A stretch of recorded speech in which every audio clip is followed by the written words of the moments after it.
تاریخ میں یہ پہلی نوعیت کا کام تھا. ابھی تک کتنے وزراء آئے گئے لیکن کسی کے سامنے ہم نے کسی کا ایسا کام نہیں دیکھا. اس کے علاوہ ہم نے ناظرین دیکھا فارن فنڈنگ کا کیس سامنے آیا. اس میں کیا تھا, اس میں بھی الیکشن کمیشن کو چپ کرا دیا گیا اور ان کو روک دیا گیا کہ مزید ان کے خلاف ابھی کارروائی نہ کریں. تو ناظرین ایسی بہت سی مثالیں ہیں کہ جو آپ کے سامنے دی جا سکتی ہیں کہ عمران خان کس کس طرح سے لاڈلے ثابت ہوتے آئے ہیں اور کیسے کیسے عدلیہ نے ان کو سیو کیا ہے. ناظرین آپ کو یاد ہوگا نا کہ جب ثاقب نثار صاحب کی جب جج تھے, چیف جسٹس تھے, تو خیبر سے لے کے کراچی تک کتنے گھر مسمار کیے گئے یہ کہہ کر کہ یہ غلط بنائے گئے ہیں, یہ انلیگل ہیں یہ گھر, ان کو مسمار کر دیا جائے. اور ہم نے دیکھا کہ وہ سارے مسمار ہوئے, ان پہ بلڈوزر پھیر دیا گیا. اور جو بنی گالہ کا گھر تھا وہ بھی انلیگل گھر تھا ناظرین, لیکن ان کو کیا وہ بنی گالہ کا گھر جو تھا وہ لیگل ہو گیا اور اس کو بچا لیا گیا. یہ ثاقب نثار صاحب بھی تھے نا ناظرین, یہ انہی کے دور میں یہ کام ہوا تھا. پھر ناظرین ہم دیکھتے ہیں کہ جب یہ دوشہ خانہ کا جو کیس آیا, اس پہ ایک آدمی نے وہ رٹ دائر کی کہ ان کا جناب جو ان کو نااہل قرار دیا جائے, کیونکہ انہوں نے تو اپنے جو جمع کروایا تھا اس میں یہ ساری دولت وغیرہ پیسے وغیرہ انہوں نے سامنے ہی نہیں لے کر آئے, ظاہر ہی نہیں کیے. تو وہاں پہ جج صاحب کا کیا ریمارکس ہے کہ ہو سکتا ہے عمران خان صاحب نے وہ سارے جو پیسے ہیں وہ چندہ خیرات کر دیا ہو. تو آپ دیکھیں کہ یہ جج ہیں کہ جو ایک طرف عمران خان صاحب کی خود ان کے وکیل بن کر تو اس طرح سے کہہ رہے ہیں کہ جناب کیا پتہ انہوں نے ایسے کر دیا ہو. اور دوسری طرف ناظرین آپ کو یاد ہوگا پاناما جب کیس چل رہا تھا تو نواز شریف صاحب کے اوپر کون سے ان کو کس طرح کے ان کو مثالیں دیے گئے, کیا ان کو نام دیے گئے. مجھے تو وہ دل بھی نہیں چاہ رہا کہ میں ان باتوں کو دوبارہ رپیٹ کیوں ہوں. یہ وہ ججز تھے, وہاں پہ بھی وہ ججز ہی تھے کہ جو خود سے مثالیں دینے کے لیے بیٹھے ہوتے تھے. ایک انسان اگر 1 روپے کی اس نے چوری کی ہے تو آپ اس پہ لگا دیں کہ اس نے 100 روپے کی چوری کی ہے, حالانکہ چوری انہوں نے پھر بھی نہیں کی تھی. جو آپ پاناما کا آپ کیس اٹھا کے دیکھ لیں ناظرین, جو اس میں فیصلہ آیا ہے اس میں باقاعدہ یہ لکھا گیا ہے کہ کرپشن کا کوئی ثبوت نہیں ملا, لیکن نواز شریف صاحب کو کیا کچھ بنا دیا گیا انہی ججز نے. اور اب ہم یہاں پہ دیکھتے ہیں کہ ججز نے کیا کہا. ان کو اتنا دیالو, اتنا فیاض اور کیا کہتے ہیں کہ اتنا چیریٹی کرنے والا انسان ججز نے خود ہی ایزیوم کر لیا کہ جناب ہو سکتا ہے انہوں نے خیرات کر دی ہوں. اور پھر ہم نے دیکھا ناظرین کہ جب انہوں نے اسلام آباد میں درختوں کو آگ لگا دی, ٹھیک ہے ناظرین, وہ ریڈ زون ایریا تھا, وہاں پہ انہوں نے کتنی آگ لگائی تھی, کتنا انہوں نے جلاؤ گھیراؤ کیا تھا. ناظرین کوئی اور ہوتا یہاں پہ PMLN کے ورکر ہوتے, پیپلز پارٹی کے ورکر ہوتے, جماعت اسلامی کے ورکر ہوتے ناظرین, کوئی اور ورکر ہوتا تو ناظرین ابھی تک وہ اریسٹ ہوتے اور وہ پیشیں بھگت رہے ہوتے. ان کے ساتھ ناظرین یہ حال ہوتا. تو جناب جب ان کی پٹیشن گئی تھی, ان کی جب ریٹ گئی تھی عدالت میں, تو وہاں پہ ججز نے کیا کہا, خود ہی سے ناظرین ازیوم کر لیا کہ ہو سکتا ہے وہ جو آنسو گیس ہو رہا تھا, اتنی شیلنگ ہو رہی تھی تو اس کی شدت کو کم کرنے کے لیے آگ لگائی گئی ہو. آپ ناظرین میں کہتی ہوں کہ کتنی مثالیں ہیں, بھرمار ہیں ان مثالوں کی کہ ججز نے ان کو عمران خان صاحب کو ناظرین وکیل کرنے کی ضرورت نہیں ہے. جب کوئی ان کے خلاف کیس کرے تو عمران خان صاحب کو یہ یقین ہونا چاہیے کہ ان کے حمایت میں بولنے کے لیے وہاں پہ ججز ہی کافی ہیں. ججز ہی بیٹھے ہوئے ہیں جو خود ہی ازیوم کر لیتے ہیں کہ ہو سکتا ہے عمران خان صاحب نے ایسے کیا ہو سکتا ہے عمران خان صاحب نے ایسا کیا ہو.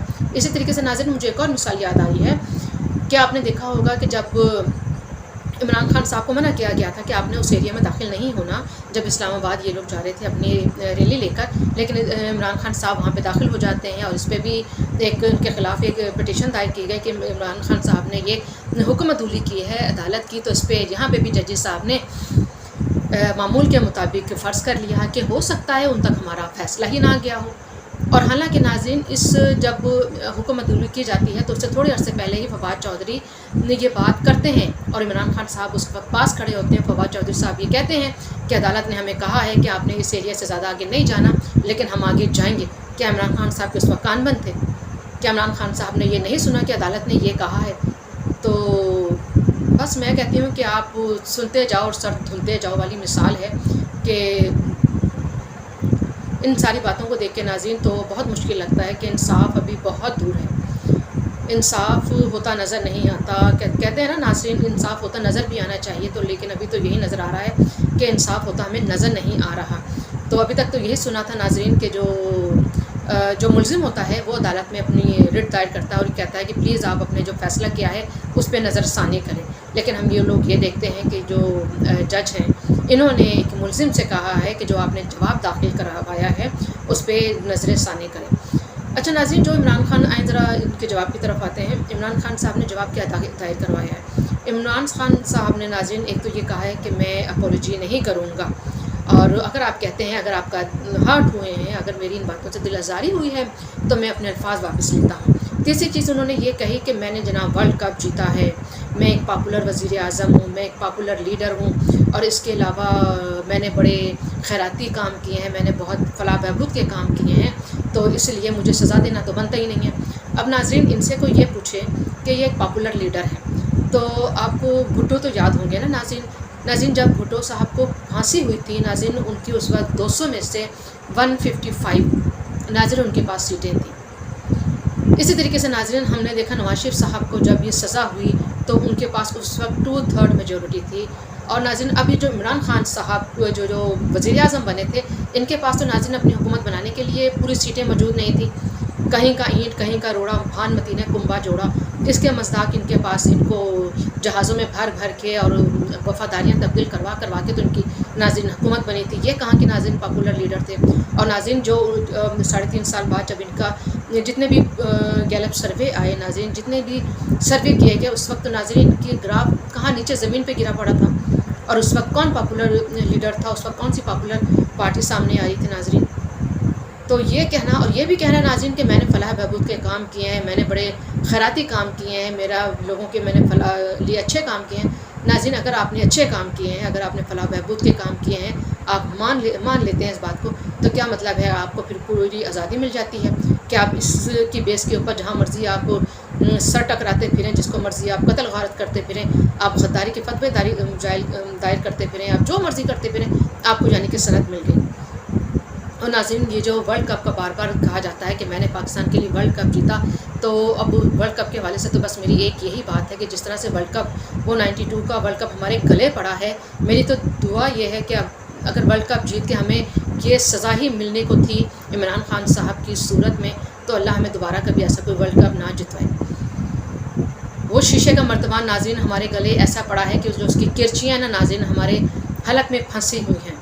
عوام، یہ جو 22 کروڑ عوام ہے ناظرین، ان تمام عوام کے جو گلے میں نا اس شیشے کی مرتبان کی ناظرین کرچیاں پھنسی پڑی ہیں کہ ہم کوئی چیز نہ نگل سکتے ہیں، نہ ہم کوئی چیز اگل سکتے ہیں۔ تو ناظرین یہ ان کا جواب تھا، انہوں نے یہ جواب دائر کیا ہے۔ اب دیکھتے ہیں ناظرین، 1 ہفتے کی ان کو مہلت دی گئی ہے، اب وہ اپولوجی کرتے ہیں، انکنڈیشنل اپولوجی کرتے ہیں، یا وہ پھر کوئی اور پیترا بدلیں گے، وہ کیا کرتے ہیں ناظرین اب اس کا انتظار ہے، اور امید ہی کی جا سکتی ہے کہ اس ملک میں انصاف کا ایک ہی معیار ہوگا اور ترازو سب کے لیے ایک جیسے ہی ہوں گے۔ یہ نہیں ہوگا کہ کسی کا ترازو کا پلڑا کسی کے لیے کسی کی طرف جھکا ہوا ہو۔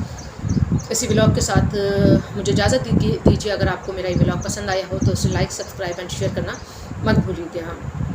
اپنا بہت خیال رکھیے۔ اللہ حافظ۔